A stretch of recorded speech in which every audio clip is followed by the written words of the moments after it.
Почти четверть территории России находится в сейсмоопасных зонах. Что такое землетрясение? Об этом не понаслышке знают и в Молдавии, и в Казахстане, и, конечно же, в Армении. Мы все помним трагедию в Спитаке в 1988 году.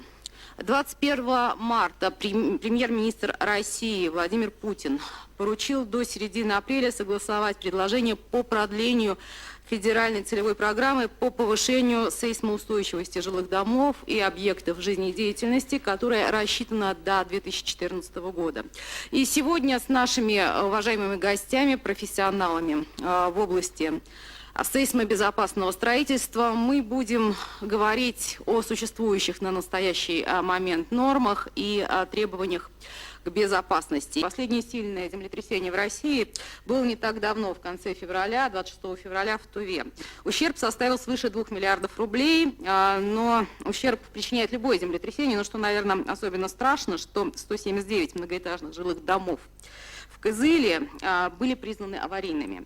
Вот насколько я знаю, что мониторинг сейсмоустойчивости строительства по всей России ведет ваш институт, Владимир Иосифович. Вы получаете всю необходимую информацию, и если есть причины, то меняете строительные нормативы. Вот как осуществляется контроль за строительством жилых домов и производственных зданий в сейсмоопасных зонах в нашей стране? Какие особенности, какие нормы должны соблюдаться при строительстве сейсмоопасных районов? Пожалуйста. Ну, я, честно говоря, поменял немножко вопрос, потому что контроль осуществляют совершенно другие организации. На стадии проектирования, как правило, это экспертиза строительная, а на площадках есть своя контролирующая организация. А наша роль отводится к тому, для того, чтобы мы проектировали сейсмостойкие здания, мы пишем для них нормы. Последние нормы, которые были введены еще при Советском Союзе, они были разработаны в 1981 году, и поэтому практически почти 30 лет они не перерабатывались. Ну и, конечно, менялась ситуация, менялись сейсмичность районов, и по всей вероятности, что те дома, которые были построены в Хакасии и в Туве, они были построены по старым нормам, и, может быть, там даже была сейсмичность, может быть, на балл, а может быть, и на 2 балла ниже. Ну, я хочу отметить, что в настоящий момент сейчас с НИИСКом подготовлены новые нормы, которые называются СП. Вот я их взял с собой.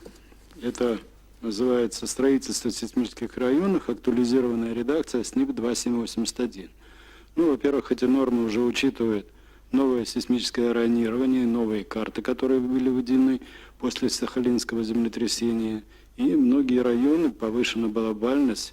Некоторые районы 1, 2, а даже есть на Камчатке, на Сахалине, где бальность была повышена на 3 балла. О чем это говорит? Это говорит о том, что бальность увеличилась, если 1 балл был увеличен, то нагрузка увеличилась на здание уже в 2 раза.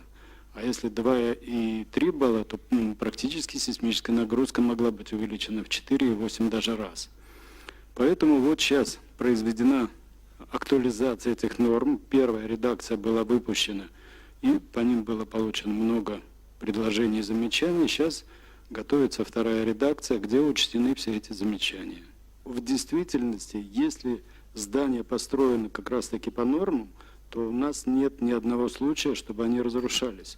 То есть мы проводили массу обследований практически всех землетрясений, которые были в России и частично выезжали за границу, смотрели, какая ситуация там получается. Поэтому если здание построено по нормам, то практически разрушений никаких не было. Это говорит о том, те разрушения, которые произошли в Тыве и в Хакасии, они, естественно, были с какими-то нарушениями.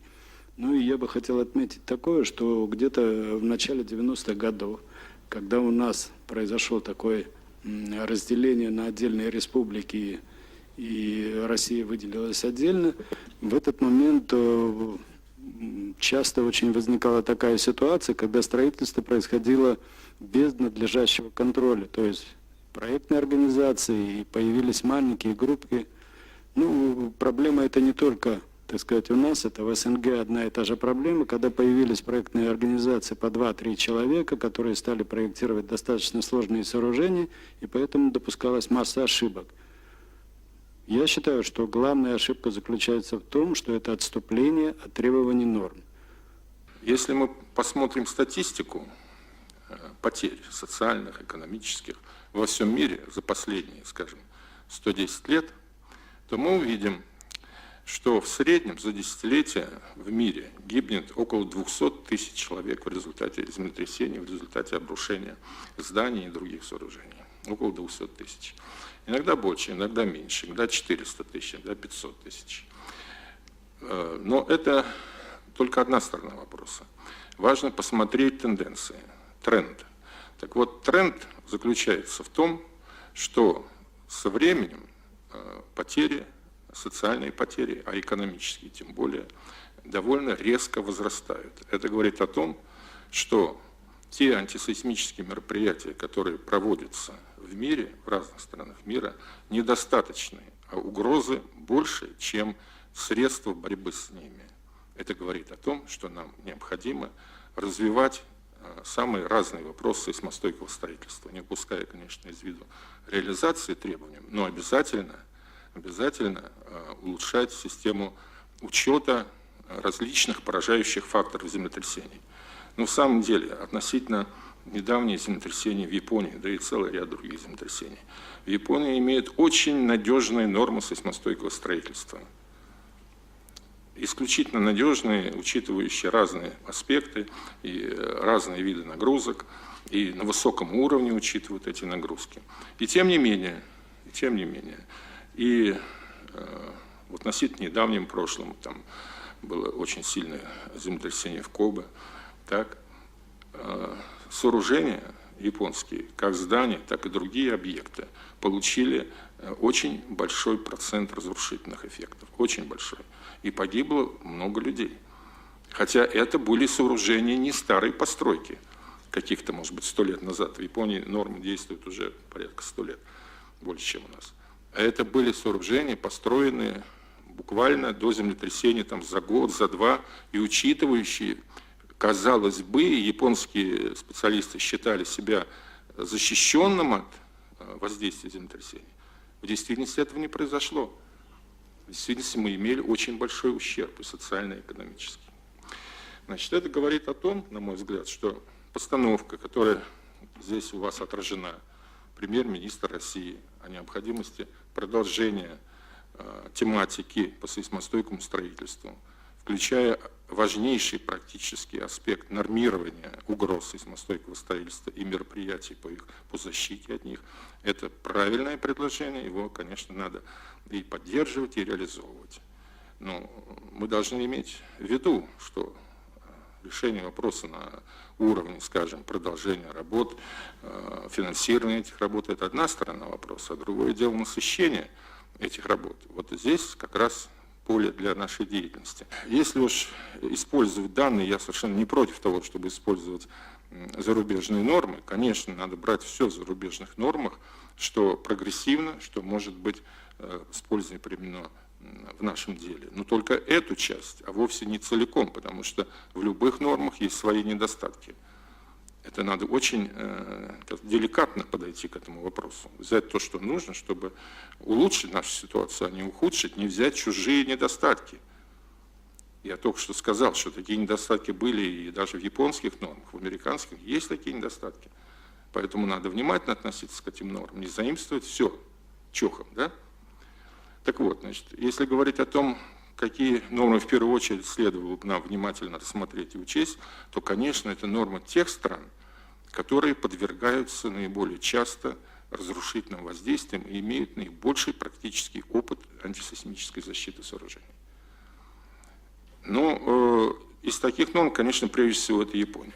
Они многократно испытывали такие воздействия, они имеют колоссальный практический опыт обследований того, что происходит при воздействиях, и имеют развернутую систему защиты. Несовершенно, до сих пор несовершенно, но тем не менее, учитывающие многие факторы.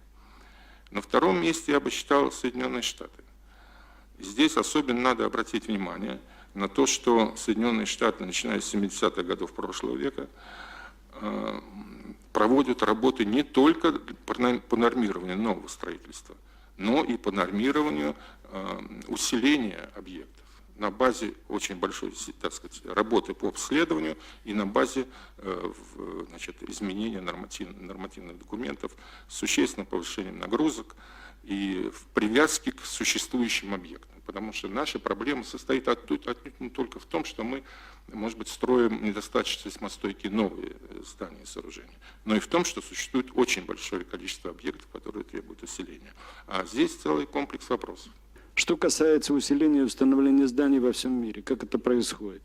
Даже Япония, такая богатая страна, не может усилить все здания, которые у них не сейсмостойкие. Поэтому решения в этом вопросе нет. Должен быть индивидуальный подход. И у нас точно так же решается. Я вот сейчас посмотрел как раз-таки, что какое проводил совещание Путин и в прошлый раз, и в этот раз. Так вот там написано, что, предположим, 2 миллиарда долларов приблизительно такую сумму, на какую произошло разрушение. Или, предположим, там 5 миллиардов это произошло в Хакасии. С моей точки зрения, те деньги, любые деньги, которые будут выделяться на восстановление усиления, их всегда будет недостаточно. Но необходимо выбрать те критерии, те здания, которые действительно можно было бы усилить. А у нас методы такие есть. У нас в центре разработаны методы сейсмоусиления таких зданий, притом самые последние новые. Это применение сейсмоизоляции, это применение композитных материалов. Поэтому способ по усилению есть. И еще... Как правило, если раньше первым делом Минрегион вызывал, так сказать, для обследования зданий представителей инженерных профессий, то сейчас первым делом приезжают на такие обследования МЧС. Что они обследуют, если они представляют из себя пожарников, как-то у меня плохо это представляется. У них идея заключается в их задаче совершенно другая должна входить. А нас на последние все землетрясения вообще просто никто не приглашает. А собственного финансирования на проведение таких работ у нас просто нет. Поэтому я считаю, что нужно предотвращать землетрясения. И как раз-таки все цели должны быть и средства направлены на усиление и на создание новых систем сейсмозащиты. А то, что у нас сейчас делается, у нас громадные деньги выделяются на после того, как уже произошло землетрясение. То есть мы последствия пытаемся как-то. Поэтому, с моей точки зрения, несколько у нас повернуто не в ту сторону это финансирование.